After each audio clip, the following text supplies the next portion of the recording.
7 मार्च 2014, एक ऐसी रात जो इतिहास की सबसे मिस्टीरियस प्लेन ट्रेजेडी बन गई और एक ऐसी मिस्ट्री जिसने दुनिया भर के लोगों को हिला डाला। ये कहानी है फ्लाइट MH370 की, जो कुआलालंपुर मलेशिया एयरपोर्ट से बीजिंग के लिए उड़ान भरता है। एक नॉर्मल सी रूटीन फ्लाइट और एक नॉर्मल सी रात, लेकिन टेक ऑफ के सिर्फ 39 मिनट बाद सब कुछ नॉर्मल से पैरानॉर्मल हो जाता है। हवा में उड़ते उड़ते प्लेन अचानक से रडार से गायब हो जाता है। प्लेन से कम्युनिकेशन टूट जाता है, जिसके बाद दुनिया की सबसे बड़ी एविएशन मिस्ट्री शुरू होती है। Malaysia Airlines flight MH370 Flight MH370 disappeared en route to Beijing.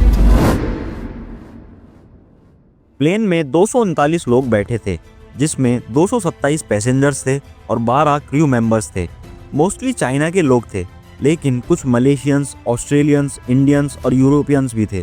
Plane था बोइंग 777, जो दुनिया का सेफेस्ट एयरक्राफ्ट माना जाता है। रोज की तरह सब कुछ नॉर्मल था। रात के 12:41 पर प्लेन मलेशिया से टेक ऑफ करता है और लगभग 1 बजे प्लेन अपना क्रूजिंग एल्टीट्यूड भी अचीव कर लेता है और अब धीरे धीरे प्लेन नॉर्थ की तरफ चलने लगता है। लेकिन तभी अचानक सब कुछ बिगड़ने लगता है। हवा में इगराई नाम के एक वे पॉइंट पर पहुंचने के बाद प्लेन से ATC का कनेक्शन अचानक से टूट जाता है। वे पॉइंट एक ऐसा पॉइंट होता है जिसको क्रॉस करने के बाद प्लेन्स अपनी फाइनल डेस्टिनेशन तक पहुंचते हैं। ATC लगातार प्लेन को देख रही थी। प्लेन वियतनाम के एयर स्पेस में पहुंचने ही वाला था कि तभी प्लेन का ट्रांसपोंडर बंद हो जाता है। लेकिन ट्रांसपोंडर अपने आप बंद नहीं हुआ था, उसको प्लेन के अंदर कॉकपिट से मैनुअली स्विच ऑफ किया गया था। यानी ये कोई एक्सीडेंट नहीं था, ये एक सोची समझी साजिश थी। इसके कुछ ही सेकंड बाद ATC ने देखा कि प्लेन लेफ्ट साइड में एक शार्प टर्न लेता है। प्लेन वापस मलेशिया की तरफ आने लगता है, जो उसके इंस्ट्रक्शन में बिल्कुल भी नहीं था। कोई भी प्लेन ऑटो पायलट में इतना शार्प टर्न नहीं ले सकता। ये बात तो पक्की हो गई कि प्लेन मैनुअली फ्लाई कर रहा था, यानी पायलट ने ही प्लेन को मोड़ा था। ATC ने एक और चीज नोटिस की कि ये टर्न बहुत ही अजीब टाइम में किया गया था। अभी कुछ देर पहले ही मलेशियन ATC ने फ्लाइट MH370 के एयर ट्रैफिक की जिम्मेदारी वियतनाम ATC को दी थी, लेकिन वियतनामी ATC ने कभी इस फ्लाइट से बात ही नहीं की। ATC ये बात तो समझ गया था कि फ्लाइट MH370 के साथ कुछ तो गड़बड़ हुई है। ATC ने फ्लाइट के टर्न को एनालाइज किया कि जैसे फ्लाइट ने टर्न लिया था वो बड़ा ही शॉकिंग था, क्योंकि जब फ्लाइट ने टर्न लिया तो वो वापस मलेशिया की तरफ आया, लेकिन Thailand air defence identification zone ADIZ के रडार से बचता हुआ। नॉर्मली अगर कोई प्लेन इस जोन के अंदर आता है तो उसको इजीली ट्रैक किया जा सकता है। अब इसमें मिस्टीरियस बात ये थी कि वो थाईलैंड के एयर डिफेंस सिस्टम से बचता हुआ आया ताकि उसको ट्रैक ना किया जा सके। अब एक बात तो पक्की थी कि जो भी इस प्लेन को उड़ा रहा था उसको अच्छे से पता था कि थाईलैंड का एयर डिफेंस सिस्टम कहाँ से शुरू होता है और कहाँ पर खत्म होता है। इससे एक बात तो पक्की हो गई कि ये सब जो हो रहा था ये कोई प्लेन में मेल फंक्शनिंग की वजह से नहीं था। ATC लगातार प्लेन से कम्युनिकेशन करने की कोशिश कर रहे थे। ATC ने सैटेलाइट के थ्रू प्लेन को ACARS मैसेज भी भेजा, यानी aircraft communication addressing and reporting system. इस सिस्टम के जरिए प्लेन अपना मेंटेनेंस या पोजीशन डेटा भी भेज सकता है, लेकिन ATC को प्लेन से कोई जवाब नहीं मिला। MH370 धीरे धीरे मलेशिया की तरफ वापस आ रहा था। अब ये भी हो सकता है कि प्लेन का ACARS सिस्टम भी खराब हो गया हो, लेकिन खराब होने के बाद भी प्लेन का सिस्टम ATC को मैसेज भेजेगा कि ACARS काम नहीं कर रहा है। पायलट्स ने अगर ACARS सिस्टम को मैनुअली बंद भी किया होता तो ATC को इस बारे में पता होता, लेकिन इनमें से कुछ भी नहीं हुआ था। अब इसका एक ही रीजन हो सकता है कि किसी ने ACARS के मेन पावर को ही बंद कर दिया हो। यहाँ से चीज़ें और कॉम्प्लिकेटेड हो जाती हैं। चलिए जानते हैं कैसे।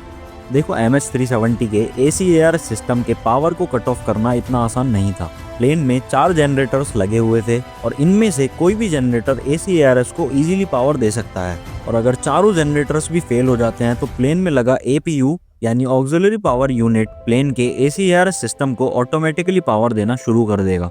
लेकिन MH370 के केस में लगातार लगभग 20 मिनट तक कांटेक्ट करने की कोशिश करने के बाद भी प्लेन से कोई जवाब नहीं आया, और तभी प्लेन का ACARS सिस्टम अचानक से ऑन हो जाता है और सैटेलाइट को लॉगिन रिक्वेस्ट भेजने लगता है। ATC को यकीन नहीं हुआ कि किसी ने प्लेन के चारों जनरेटर्स को बंद कर दिया था और साथ ही APU को पावर देने से भी रोक दिया था। कॉकपिट में जो ये सब कर रहा था वो प्लेन की एक एक चीज को बहुत अच्छे से जानता था।